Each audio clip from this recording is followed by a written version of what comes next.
చూసారా, ఇది మేత అయితే ఇలా ఉండిపోద్ది అనమాట మేత వేసేటప్పుడు.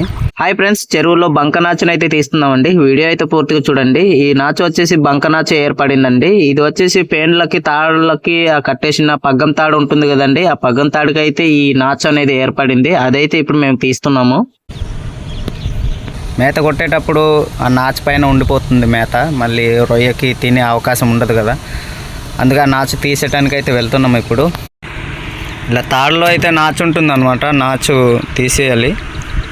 అలాగే చెరువులలో 2 రకాల నాచులు అయితే ఏర్పడతాయండి. ఒకటి బంకనాచును, రెండోదేమో కర్రనాచు. కర్రనాచు అనేది బుడగలుగా ఉంటుంది, అది తీగలుగా సాగుతుంటుంది. ఇదేమో బంకనాచు, ఇది జిడ్డుగా ఉంటుంది, జారుతుంటుంది, ఇలాగే తట్టలాగా ఉంటుంది అనమాట. మీరు చూస్తున్నారు కదా, కొన్ని పేన్లకైతే కర్రలతో గుచ్చేసి ఉంటుంది అనమాట పేన్లు. అదే మా చెరువులో అయితే తాళ్ళతో కట్టేసింది, అందులో నాచు అయితే ఫుల్గా ఉండిపోయింది, అది తీస్తున్నాం ఇప్పుడు.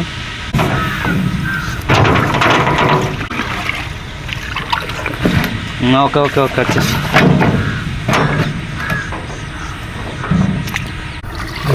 సివి కావా తల్లి, సివి కావా.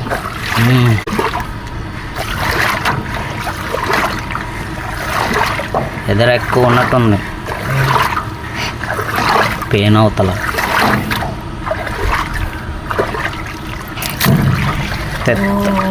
మిస్ అయింది, వెనకల లాభం వచ్చేస్తా. అలా నర్రతాడు పట్టేసుకుంటే పెయిన్ తిరగదు సరిగా. అవుద్దా?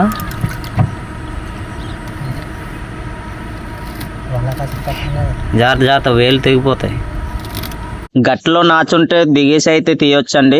ఇదైతే గట్టు కాదు, లోపల అనమాట, లోతు ఉంటుంది కాబట్టి మేము హైట్ తక్కువ కాబట్టి ఇలా పడవతోనైతే ఇలా తీయడం అయితే జరుగుతుంది. మీరు చూడొచ్చు, ఇలాగ తీసుకెళ్లి ఆ తాడుదైతే పట్టుకొని తీసేస్తున్నాము. ఈ విధంగా ఇలా ఉండడం వల్ల మేత అనేది వేసేటప్పుడు దీనిపైన పడినప్పుడు మేత కిందికి వెళ్ళదు, రొయ్య తినడానికి కూడా ఇబ్బందిగా ఉంటుంది.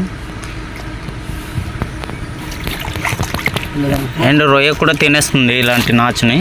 ఇలా తినేయడం బట్టి మేత కూడా సరిగా తినదు, ఇది తీసేసుకుంటూ ఉండాలన్నమాట.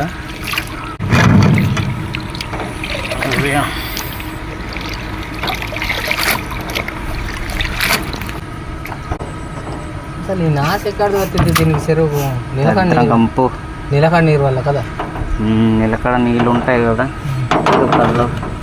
కొంచెం మీదికి రా. ఫ్రెండ్స్, చెరువులో ఫోన్ పట్టుకొని అయితే సరిగా స్టాండర్డ్గా ఉండట్లేదు, అనే లాగుతుంది. ఎదర ఒకటి ఉంది, ఇదే కదా.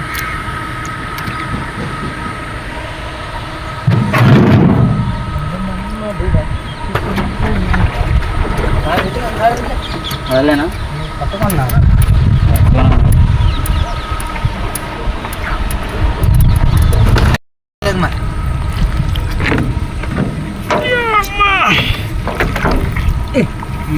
ఓహో, ఇంత వచ్చింది, వాళ్ళు పట్టుకున్నావా?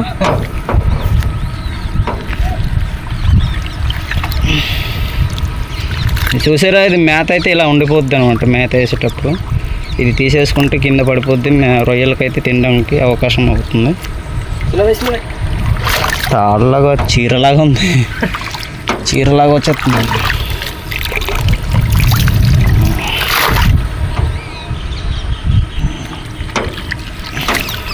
ఇప్పుడైతే గట్లో పారేయడానికి వెళ్తున్నాము.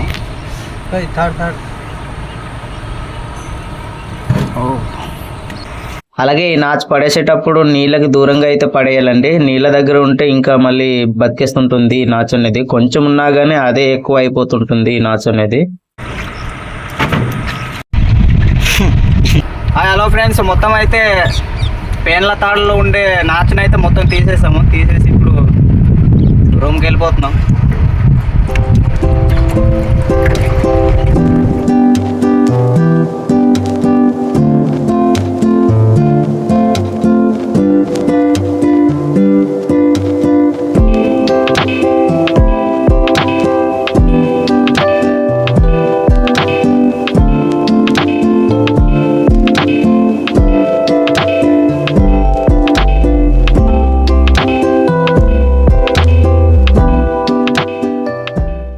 ఫ్రెండ్స్, ఇది చూసారు కదా, మేత అయితే తినలేదు, రొయ్యలు కూడా ఎక్కలేదు.